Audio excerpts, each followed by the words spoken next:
Three gold nuggets I got to. Number one, you can't compete with the government. Take that away.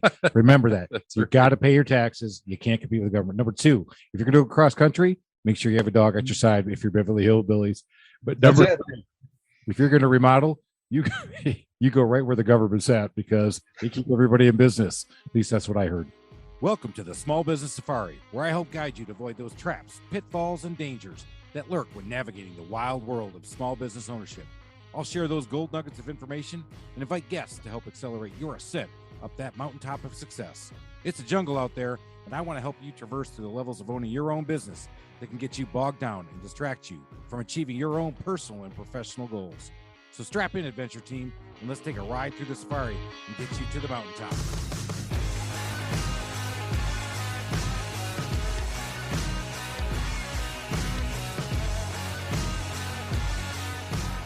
Hey, adventure team, it's Chris again from the Trusted Toolbox and the Safari Business Podcast. I'm excited that I threw in the Trusted Toolbox this time, but more excited that Dave has actually joined us from Remodel Force. I had a chance to see Dave years ago, and I told him this before we got on air that I am a huge cyber stalker of all the stuff he does. He's going to have to get a restraining order on you. Probably is. But before we introduce Dave, if you can't see us, and you can't because you're in podcast world, we got three guys who are proud members of I Buzz My Head Haircut. And we're all talking about that in the beginning. Hey, what guard do you use? Hey, I don't use a guard. Hey, I'm having a bad hair day. We're all talking about that. So I said, guys, I got to tell you my story. So I grew up, had a full head of hair in the 70s. Yes, I had that 70s haircut, what they call the butt part, the feather. Oh, yeah. Full. You were something. Absolutely. I was the deal, baby. And then I did the full-on mullet for a while. I was in a Catholic school. Did you drive a Trans Am? I did not drive a Trans Am. My dad wouldn't let me have a car. That was that cool. But I had the mullet. The whole thing after I got out of high school and was in college. Then I had to do the thing, hey, let's save it once because I was playing football at the time and got to be all tough. And of course, it grows right back. I'm like, man, I'm going to have my hair for the rest of my life. And guess what? That wasn't happening. So I start my business, the Trusted Toolbox, and I go on TV and get interviewed by a local guy who wants to hear about my story of starting my business and some of the things. And I'm on, and I'm doing my first interview ever. And yes, it's stiff as a board. Nobody wants to go out and see it. It's the worst. I watch it on TV, and I'm that guy. I am Chris Comover. Oh, you did not. I did. I mean, I was pulling that sucker from literally from my neck up, over, back, everywhere. And I went, oh my God, no. I went home, bought the $20 wall clippers. We all razor. Whoosh, down it went. Yeah. We're all part of that group. So that's my story. Alan, when did you finally do yours? And then I didn't realize I was going bald until it was a number of years after high school, and I was back home, hadn't been there in a while, and I was water skiing, and we went by the dock. Of course, I'd been wet. I'd been in the water. And one of the guys that we picked up at the dock goes, hey, what have you been up to all these years besides losing your hair? And that was the first time I knew that I'd been losing it. But I'd wanted to do a buzz cut for a long time. My wife wouldn't let me. And I'm like, the worst morning hair is when you don't have any hair on top and it just sticks straight out to the side. And so back in my corporate days, I would have sales contests and, the winning office can shave my head and I was constantly trying to put myself in a situation to shave my head. And finally, I talked my wife into it on a vacation, and I guess she got used to it in 7 days, and it's been buzzed ever since. Awesome. All right. Before we introduce, we got to hear his story. Do you want to hear his story first, or do we have to introduce him first? So let's talk about David Lupberger for a minute, who is the owner of Remodel Force, creating clients for life. Like I said, I had a chance to meet him, but his experience, you will see here as you listen to this podcast from beginning to end, is amazing. He's had over 20 years in the remodeling business. Obviously took a great liking in understanding the passion for great customer service and getting a customer for life. He has actually done a number of things, including wrote a book. Hey, I know somebody who wrote a book. You do now. You know two of us. That's right. My book called From the Zoo to the Wild. But more importantly, Dave's book is called Managing the Emotional Homeowner. I can't wait to ask about that because I wonder how many words he really wanted to say besides emotional. I know. We're going to get into this. Yeah. So we're teasing it good. And I think we'll have to probably stop with the introduction and we'll start leading in with a little bit more. But before we introduce Dave, his first comments to us are going to be, Dave, when did you go down to the Shaved Hair Club? It was in my 20s. And so it was leaving early. And I was blessed to be in the same generation as Michael Jordan. Nice. And guess what? Michael Jordan made bald heads fashionable. And he led, the whole current there. And I just followed. And I can honestly say it never bothered me. I once went to a hair replacement clinic. They told me what was involved. And I walked out the door. And it was just that instant realization, which is, this is nothing but vanity. And it was several $1,000s to put these little hair plugs in. And it's like, what am I doing?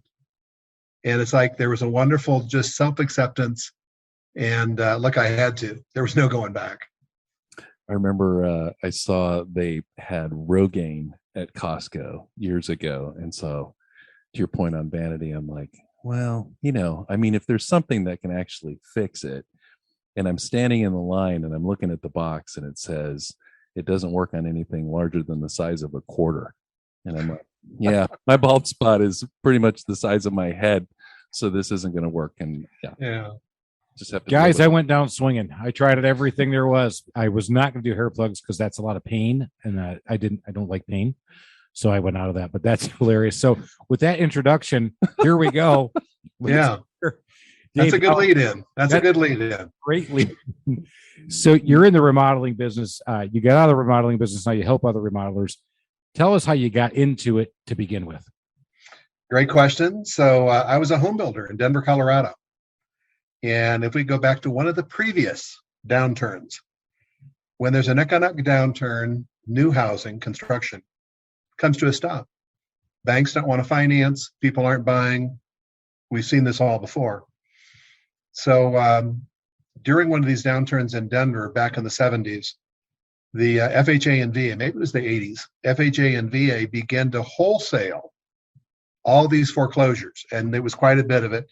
Denver was in that energy category, or in the energy corridor with Texas, Wyoming, Colorado, oil development, a lot of focus around there. And that business just went sideways. So make a long story short, FHA and VA started selling their inventory, and you could buy a 2-bedroom, 2-bath condo for $10 grand. You could get a 3-bedroom, 2-bath house for $35 grand. That put me out of business. There was nothing, I can't compete against the government, and we can't sell a darn thing. And so my brother had moved to Washington, D.C., and I had nothing going on. And he called and he said, look, I don't know anybody here. Do you want to remodel my home in DC? I had nothing else to lose. I went out, drove, spent the summer there working on his house. And during the course of the summer, got offers from 4 of his neighbors. All right, we've seen what you've done. Can you work for us? I said, well, I don't live here. I went back to Boulder for 30 days, looked around and said, there's nothing here. And loaded up my truck, and think of the Beverly Hillbillies. Everything piled up on the back of the truck that's tied down. Anything that didn't fit, I had to give away. I was single, fortunately, at the time. Went out, dog in the passenger seat, all right? Drove out to DC and started over. And think of DC, and if there's a more perfect remodeling market, I don't know where it is. No, we're number one, you've got insulated by the federal government because the civil servants, people don't get fired. Then you got a river going through the Potomac, going through DC, 7 or 8 bridges manage who gets in and out of the city. And so traffic is an issue. And so if you're living in DC or one of the close-in suburbs, you can't move out because getting into DC and leaving every day is such a challenge. So it's a perfect remodeling market. And within 2 years, I was doing full-scale remodeling. Just went from home building right into remodeling, where I met then a psychiatrist who I worked with on his home, and he was a co-writer on managing the homeowner experience. So that was a reference back to that book. And I'm happy to share that I put it into an electronic format. That's awesome. But before we go, because I know Ellen's Yeah. time, 3 gold nuggets I got to bring. Number 1, you can't compete with the government. Take that away. Remember that. That's You've right. got to pay your taxes. You can't compete with the government. Number two, if you're going to go cross country, make sure you have a dog at your side if you're Beverly Hillbillies. But That's number it. three, if you're going to remodel, you you go right where the government's at because they keep everybody in business. At least that's what I heard. Well, and the people that don't work for the government in a permanent position, the rest of them are pretty transient, right? Because they're coming and going based on contracts or. Well, you have all then, they call it the Beltway bandits, the people who then wait for all the funding, and they're lobbyists and they're attorneys. And man, it is its own market. And there truly is a separate world inside the Washington Beltway. And I mean, I got to work for Colin Bowell's personal secretary. We worked for Phil Sharp, who was a representative from Indiana. So you meet some of these folks, and it really is kind of a neat experience in that respect. Yeah, pretty cool. I love that. All right, Alan, I know you're dying to ask, so go after it. Well, this book, I love the title, and I'm wondering if the title was cathartic. Obviously there was something inside you that needed to come out about the emotional homeowner. Can I give you the brief background about where it came from? 2 minutes. Please. All right, because I'm remodeling in DC, and a good friend of mine calls, and he says, my psychiatrist wants to see you. And I'm going, that's kind of intriguing. And so I'm thinking, it's a job lead. Right. So we agree to meet at a restaurant. I go in, and he's at the restaurant with the marriage counselor partner from his psychiatric practice, a business partner, not a personal partner. So I'm kind of intrigued. We sit down, and I discover in the first 5 minutes, they've both done large-scale remodeling projects. I also discover they're both still upset. And both of them had done it in the previous year and a half. And I kid you not, for 20 minutes, they just vented. Frustration with the process, communication, expectations that weren't met, just the general disappointment and frustration with their experience. So I'm listening 20, 25 minutes. And at one point I looked at them and said, I'm sorry that happened, but what were you hoping, I could do? And they said, we wanted you to hear this. All right. We could complain to our neighbors, but when your friend told me you did this, I wanted you to hear this firsthand. And so I made the comment, I thought about putting together a manual for homeowners, preparing them for the process. And he stopped me. And I'll never forget, because with his finger shaking at me, he said, you need to understand something. You understand construction. You understand how homes come together. What you don't understand is how to manage people's emotions. If you did, you would change your industry. Wow. That's where the light went off. And I said, you could not be more correct. We don't sell a project. We actually sell an experience, which is why home builders cannot become remodelers. They're building a commodity. We're selling an experience. All right. Home services, you're selling it. The customer experience, even. And so this conversation happened when, 80s, 90s? It was probably 1990. Yeah. I'm dating myself, but it was, 30 years ago. Think about that. In that age, what do we have? Did customers have? We did not have the internet. We had a couple channels on the TV, 1990. Cell phones not really out. You had a bag phone if you're lucky. So no information. You're finding your contractor through either a friend, your network, wherever you go. Yellow Pages. And then the almighty yellow, right? And now look today, in today's world, in 2020, right? It's instant gratification, which is heightened even more on the customer experience. They go out there and they see about all the things that could go wrong. So it's even more on the customer experience than it is even the quality of the work you're doing. Well, then they can tear you to pieces on social media. Oh yeah. And then they have you get the old magic fingers out, get on the keyboard, little keyboard courage gets knocked up and they start nailing you. So you learned that early on and took it to heart. And now you see just how much more important it is today. It really, but what this begs is that you have a qualifying process, because I approach now customer modeling like elective surgery. All I can tell you is they're very similar. I had a knee replacement, and I got to tell you, before the surgery, the outcome's uncertain. All right. It's highly personal because it's my physical body. I've heard stories where things haven't gone right. And I desperately hope I get the right surgeon. Now let's compare this to custom remodeling. The outcome's uncertain, huge emotional investment. All right. They've all heard stories where things haven't gone well, and they desperately hope they find the right contractor. So how do we communicate an experience? Not only in writing, but what do we communicate? And what I had to learn is by communicating really a qualifying process and documenting how I managed a project. If someone didn't like the way I managed a project, they're not my customer. I know what goes into a good project. If somebody wants to micromanage, buy materials, if they want to do certain elements, that is taking away control. And what they do, if you hire me, let me do my job. So there are all these wonderful little tangents of managing that homeowner experience and coming in as that surgeon, as that expert, and saying, this is what a successful project looks like. This is what we do. This is why we do this.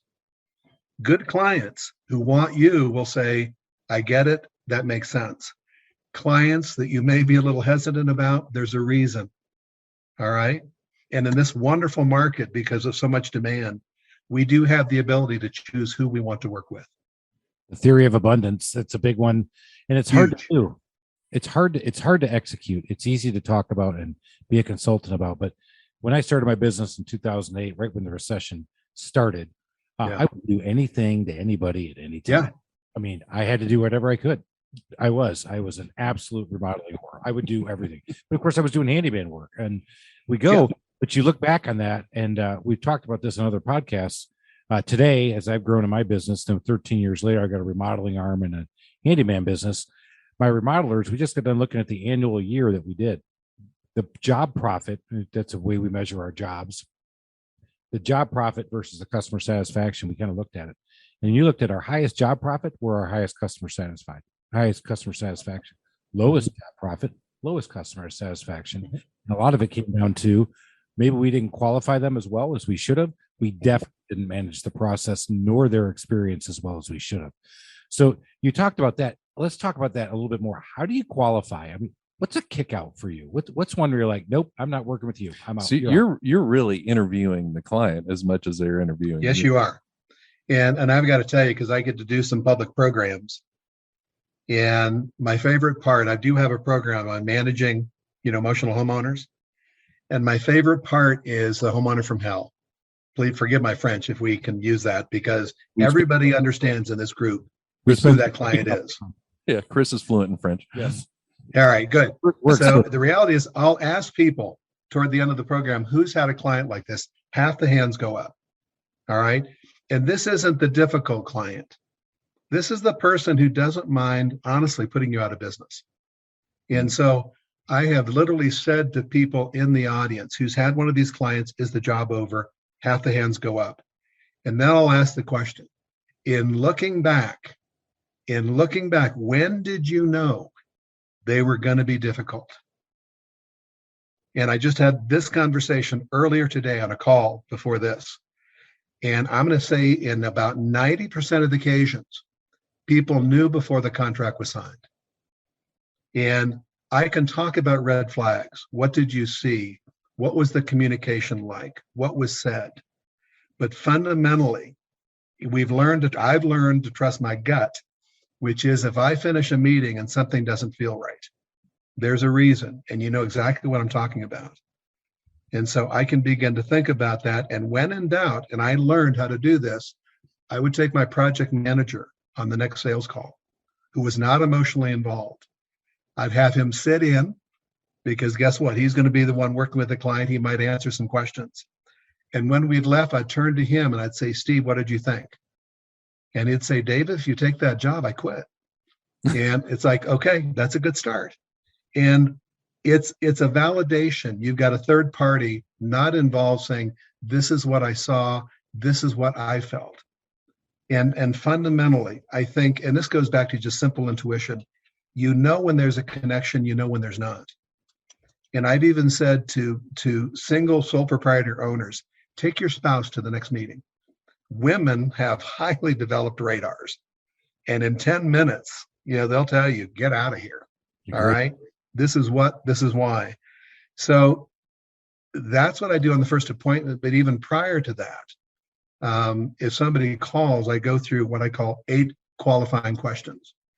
And this to me is just like a doctor's diagnosis, which is if you go to see a good physician, they don't do anything till they ask you a number of questions, because I don't know what to do until I understand more. And a client will call and say, I'd like my kitchen done. You did something down the street. I love what you did. My first question is, I'm not sure. Do you mind if I ask you more?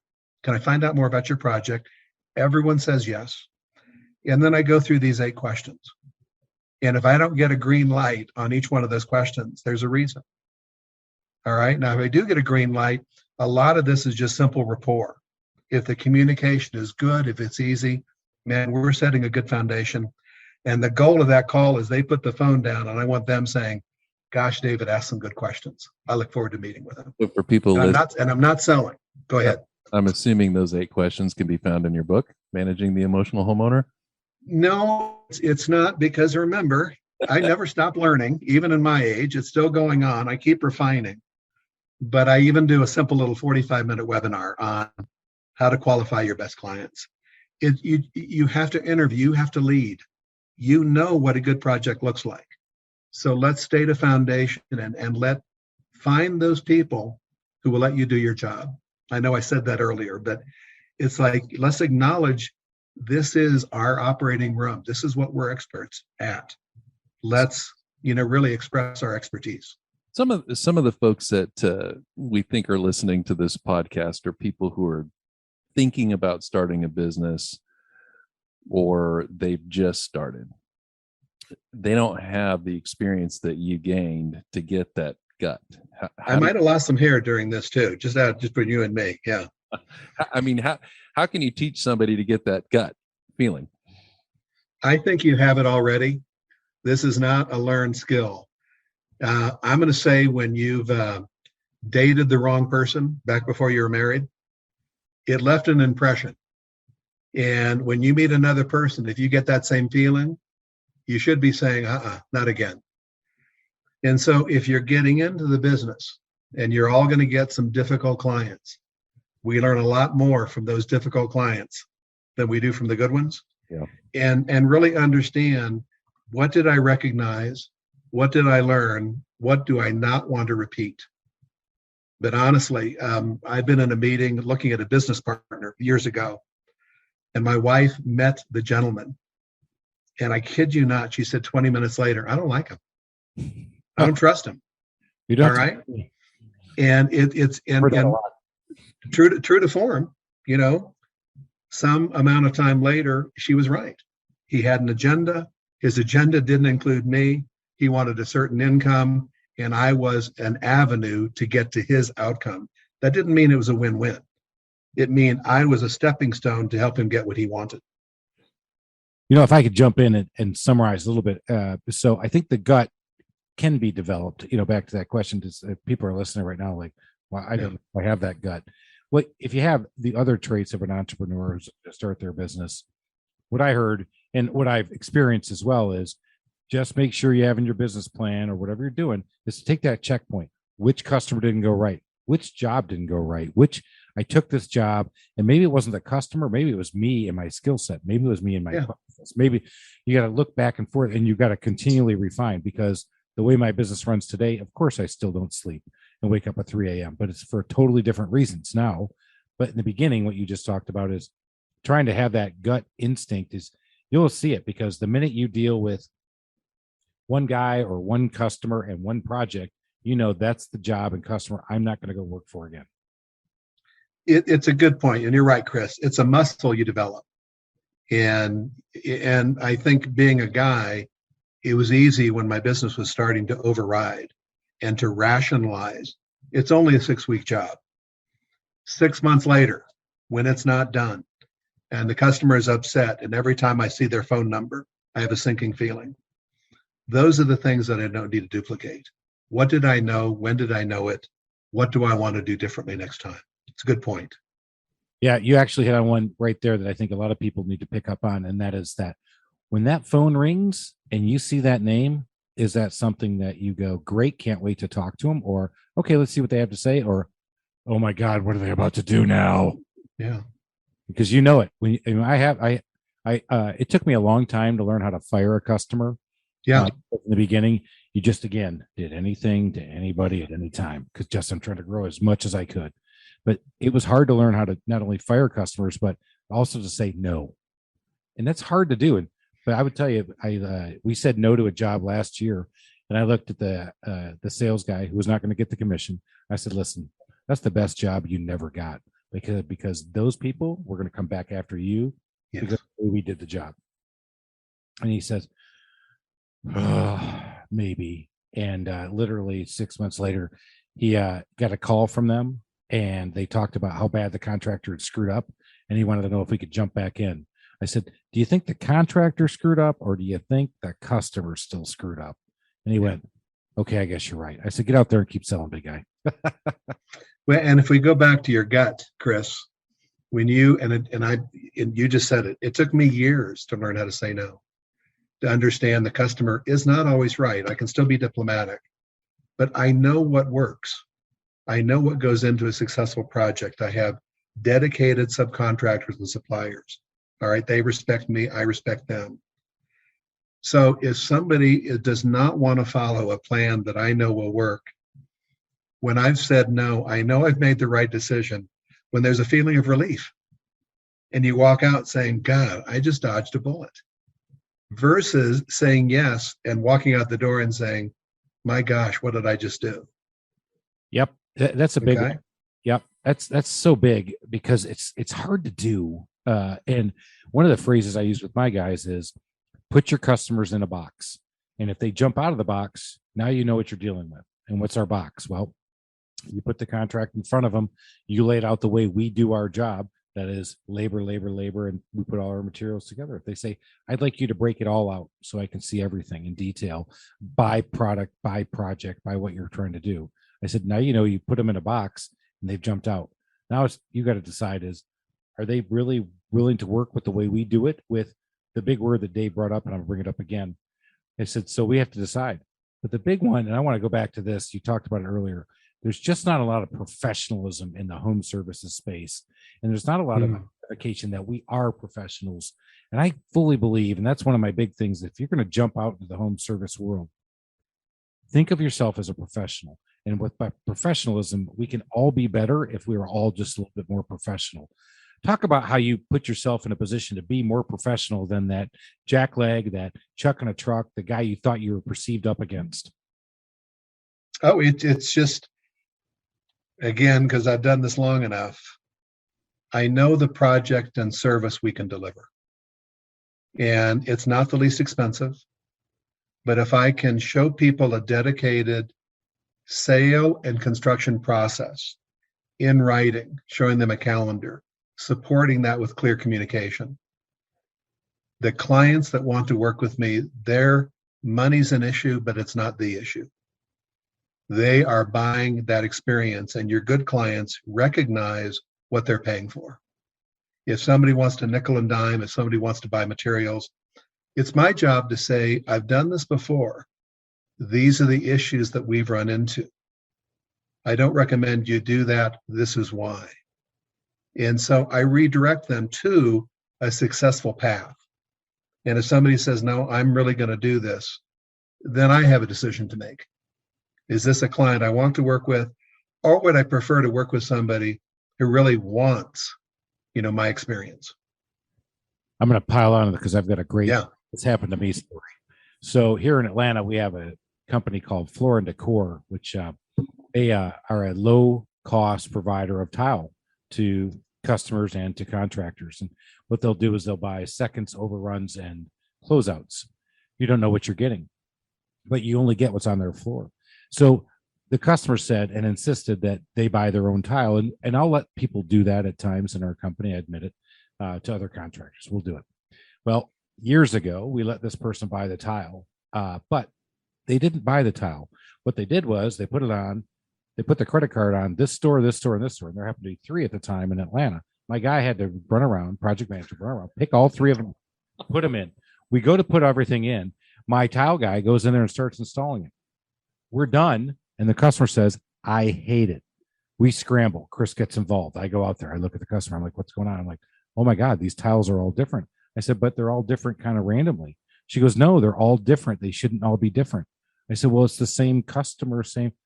They were all different die lots. They were all made in different years. They were all made. So complete screw up on our part by letting the customer insert themselves because the customer's always right. Fast forward 10 years, we are going back behind another contractor we're actually getting sponsored by a guy here locally who's going to make it right for them. So he's chipping in 10 grand on his side to do for them because the customer did this to a contractor just last year. And I went, yep, I've seen that before and I won't do that one again. And I'm smiling, grinning from ear to ear.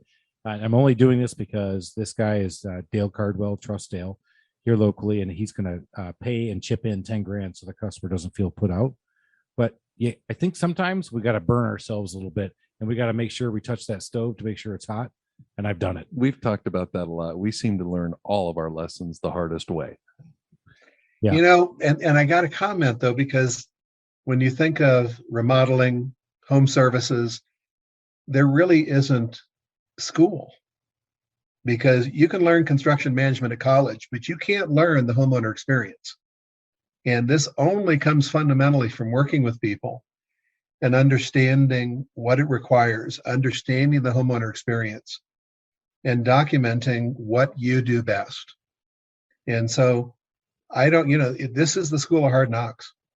And, the people who don't succeed, they get out. But, I'm in it because of the relationships, the creativity. Every day is different. One of my jokes with the people I work with, if they've had a bad day, I can honestly say, don't worry, tomorrow will be different. I can't tell you it'll be better, but I can tell you it'll be different. And everybody gets it, which is like, you're right. Let's just try again. And every day is different, where that's the creativity. That's the emotional richness, both from a construction standpoint and a personal standpoint. And hopefully we make money in the process. Right. I can tell you that coming off holidays on Mondays, so Thanksgiving holiday or Christmas or New Year's Mondays when they're on the weekends, it is exponentially harder. And I had to keep telling myself on every one of those Mondays, I love to solve problems. I love to solve problems. I love to solve problems, because that's what we're doing. That's what you do when you get in your own business. You solve problems and you get to see the rewards and the fruits of your labor. Mm-hmm. But sometimes, as they say in the military, you have to embrace the suck and solve those problems. Yeah. Now you move on to the thing. What you obviously have stayed in this business for quite a while, because not only are you passionate about it, but you get to see the benefits of what you do. What are some of the most rewarding things that you love about the business you're in?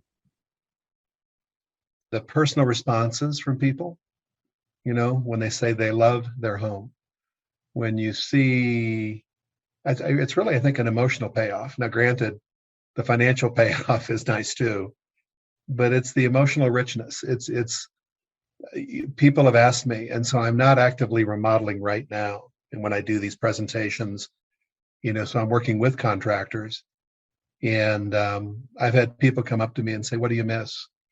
And it's the relationships. And it's not just with the homeowners.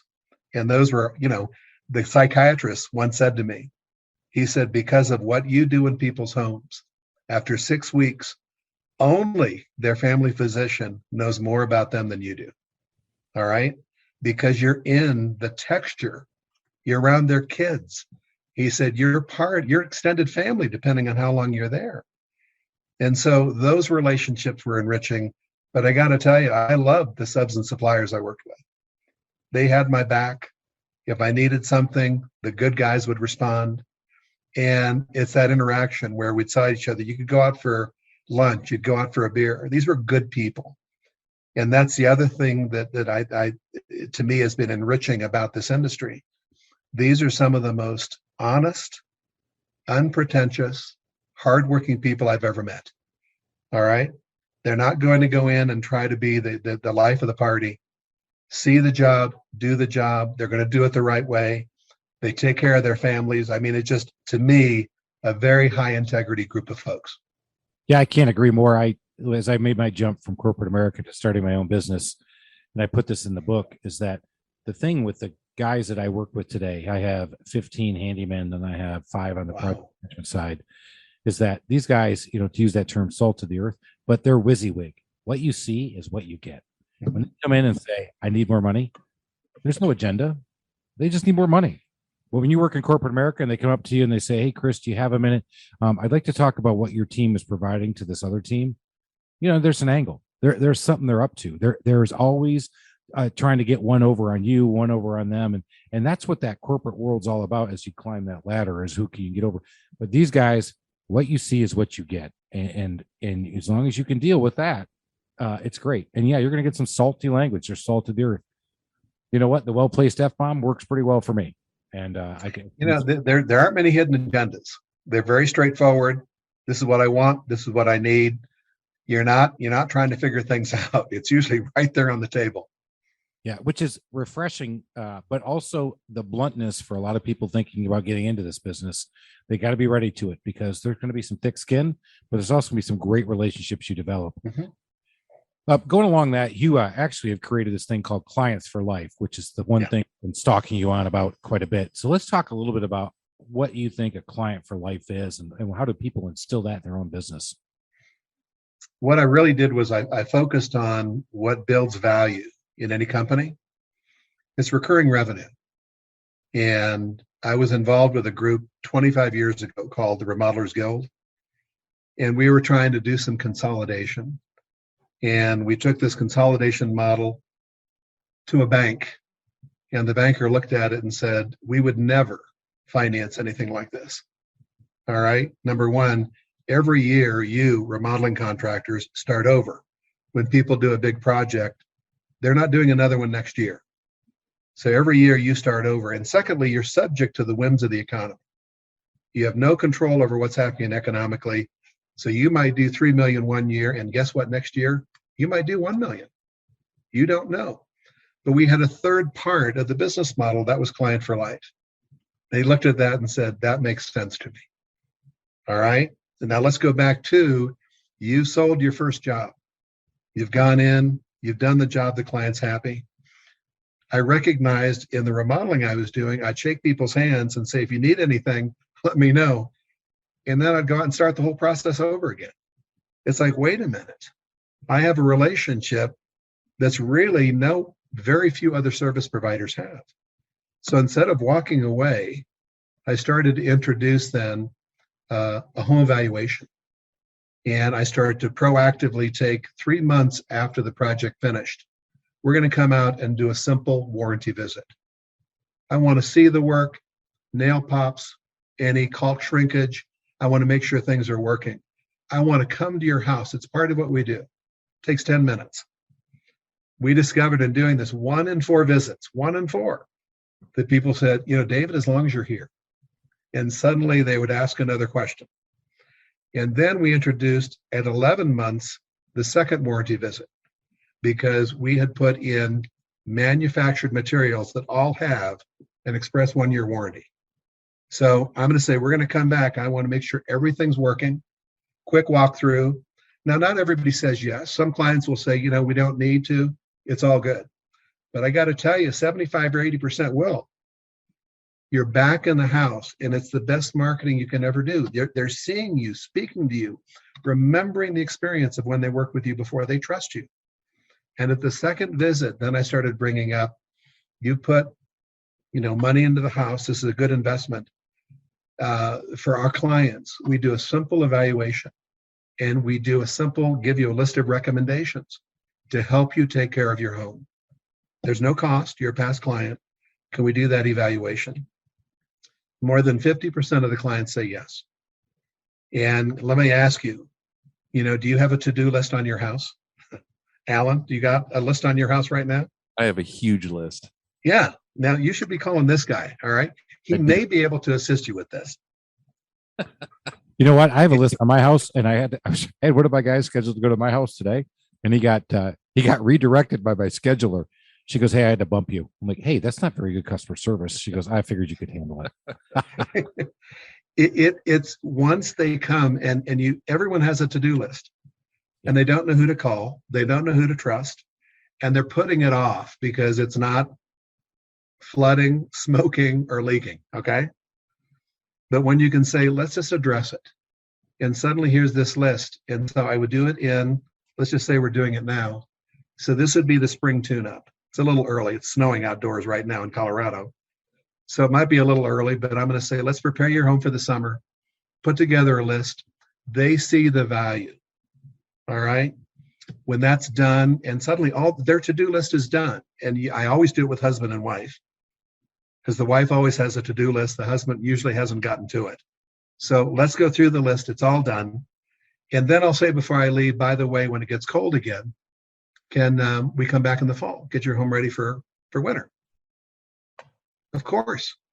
And I copied this because when you buy a new car, 15 to 30,000, service visits. I visit my dentist twice a year for the biannual cleaning. And I volunteer to come in to help him identify dental work that he's going to charge me for. I volunteer, but I've only got one set of teeth. All right. I want to take care of him. I do an annual physical with my doctor because, and their whole point is, let's identify potential issues before they become a problem. We can do the same thing, which is why not sit with my client on an annual evaluation and begin assisting them with those simple improvements. And it doesn't stop with simple improvements, because my last question on my little interview that I do is, money's always an issue, but if it wasn't, what else would you like to do to your house? And because they know you, they will share the new kitchen, the deck across the back, finishing the basement, the master bath. They'll share all these things. And guess what? If I'm then doing these seasonal tune-ups, I own that rooftop, because I will be doing that job in the future, be it 2 years, 4 years, 6 years. I'm meeting them hopefully twice a year to do these seasonal tune-ups. They like me. And again, when you do this properly, money isn't the issue. It's almost like if you've got a good car mechanic, you're not fussing over pricing. You trust him. He or she does it the right way. You're doing the same established foundation. I will take care of you. You can trust me. Any issue with your home, you know who to call. He is speaking my language, because you're providing outstanding customer service. And as a result, you have the opportunity to make a lot more money. And, most people think customer service and sales are kind of mutually exclusive. And I think they go hand in hand. Yeah. And you're providing a service that they're probably bragging to their friends about. You wouldn't believe this. He was at my house a year ago and he came out a month before the warranties expired. Who does that? And you're building all this trust, and then you're asking these great questions, and they don't feel like they're being sold. You're just you're just part of the family. You're Uncle Dave, and they're talking about putting a sauna in the basement. Next thing you know, Right. I did that for Chris. Yeah, thank you. Yeah. Just for the finished stuff. I love that. So the client for life, great concept to have in our business. Got a couple questions for that, and then we'll start wrapping up. Yeah. One of the reasons I would think, if I didn't have this in place, which we don't have the home, I have it all teed up at my own company. Right now, 40% of our business comes from repeat customers, which is great because of the handyman business. I would think that a lot of people would be hesitant to say, after a large remodel, let me come back in 6 months, because they're afraid that the customer's going to go, oh, good, because there's so much you need to fix.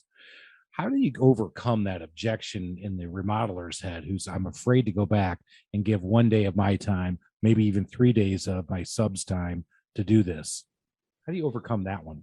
It's if I've done, and I really focus on every job that I'm doing moving forward, because I've done a job for people. I introduce, the simple warranty visit. I want to come out and make sure it works. Then in my bigger jobs, we'd come out a second time. A smaller company, you could bring this up after the first visit. And all you're basically saying is, I just want to make sure your home is taken care of. I can do a simple evaluation with you. I go through a series of questions, and it will help me highlight any areas where you might need assistance. So I haven't had issue. Interestingly enough, in some larger groups when I've done this program, I've asked people, what do you do during the warranty period? And I'll have people say, I send an email or I send a note. All that lacks engagement. All right. You people just dismiss it. One honest guy basically said, I cross my fingers and hope nobody calls. All right. And that was an honest response. And I'm saying, if there is a problem, imagine how a homeowner feels where proactively you can go out and say, you're right. Let me fix it. Let me take care of this. I want to exceed those expectations. And it did happen on a couple of my projects. Some things were done wrong. And I saw it and said, we're going to redo it. All right. That is the warranty I gave you. And so I move around anybody saying, what if it's additional work? If there's additional work, it wasn't done correctly. Yeah. All right. Let's address it. And let's create for the homeowner that expectation, which is, I don't care. All right. If it wasn't done correctly, I'll fix it. That's what you're paid for. Well, and the beauty of your whole program is if you actually selected the correct customer in the first place, they're not going to take advantage of that. Ding, ding, ding, ding, ding, ding, ding. Yes, Oh, that's the way. Alan, That's the great winning. insight. Well, on that, That's the winning answer. Alan 1 versus 0. That's right. Great Dave. comments and Thank you, Dave. insight. You're my favorite. Dave, thank you so much for spending some time with us. I want to wrap up with 3 questions we like to ask everybody. And we've gotten some great responses. And I actually finding this out to be one of my favorite segments. What is the favorite thing in your house, the favorite feature in your house today? To me, it's location. And I live in Boulder, Colorado, and we're up against open space. And in 10 minutes, I can be on a hiking hill. There's bike paths. And so to me, here in Boulder, you can be very outdoor oriented. So my wife, who's from, that's why I met her in Washington, D.C., she misses the East Coast. And she just said, are we moving? And I said, I love you and I'll miss you. But it's like, this is home. All right. And so I really like the location. I like the informality. I like the place. Awesome. Love the place. She actually isn't comfortable unless there's horns blaring and lots of buildings next to you. I think it's more theater. It's more the art museum. It's the urban environment. And I find the outdoors much more intriguing. Awesome. Next question I'd like to ask everybody is, I have a customer pet peeve, and my personal customer pet peeve is? I think people not taking responsibility. I'm very impatient around excuses.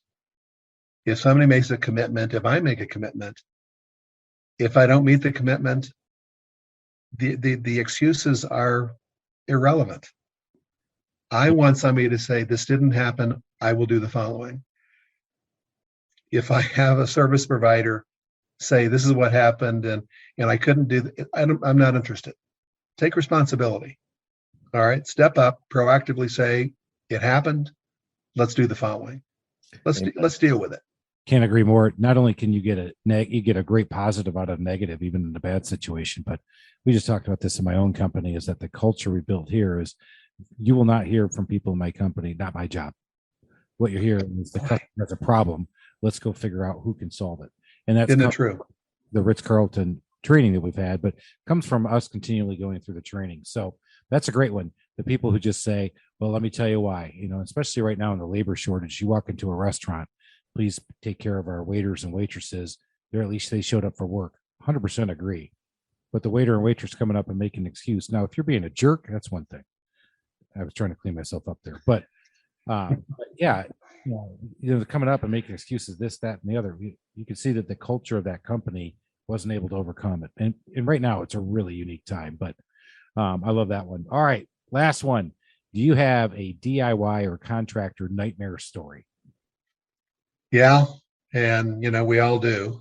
Yeah, of course. And this goes back to my younger remodeling days, young, ambitious, and let's say naive. And a large project in Great Falls, Virginia. and the contractor had gone bankrupt and she needed help. And I thought I could come in and fix it. And I had other contractors tell me, what are you doing? All right.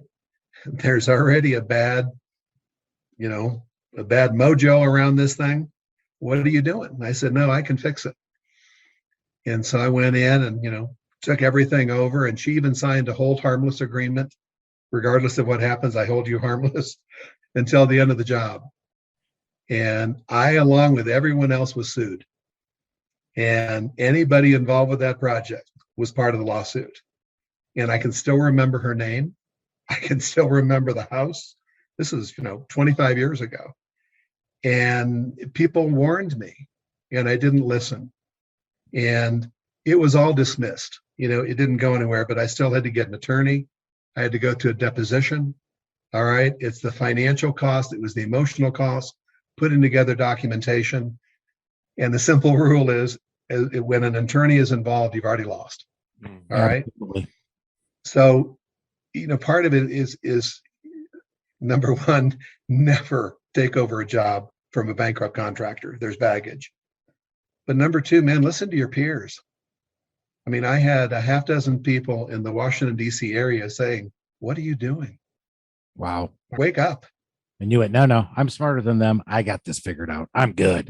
Yeah. You said that, but trust me, I've said that. So I'll take the shot on that one. So David, this was awesome. Before we let you go, and we appreciate you coming on, how can everybody get out there and find you and find the Client for Life model and the other things that you put out there in the internet? I appreciate your asking. So I've got a website, remodelforce.com, just like it sounds, REMODELFORCE, remodelforce.com. And there's information on the Client for Life. I give people a free edition, a free virtual copy of the book, Managing the Emotional Homeowner. And there's just a variety of different business manuals. And so this all just comes from the experience of we've all, copied from good people ahead of us. And I've done the same thing. So don't start from scratch. There's some shortcuts here. If you see some shortcuts on the website, take advantage of them. Well, there's a treasure trove on that website. I can promise you that, everybody. You got to go out there and check out remodelforce.com. If you're in the contracting and remodeling business, if you don't pick something off this website, you're an idiot, because this is a really good one. And there you go. I got irreverent because I really believe in what he's doing. Love what he's doing. Love everything about what David has brought to the table. So, David, thanks again. And to everybody out there, Adventure Team, go make it a great day, and we'll talk to you next time. Thanks, David. Thank you, gentlemen. Thank you for listening to this episode of the Small Business Safari. Don't forget to go out and rate, review, and follow me. And if you like this episode, go out and check out my other episodes, or check out my Instagram, Facebook, or LinkedIn for other great content. And remember, your positive attitude will help you achieve your higher altitude in the wild world of small business ownership. Until next time, make it a great day, Adventure Team.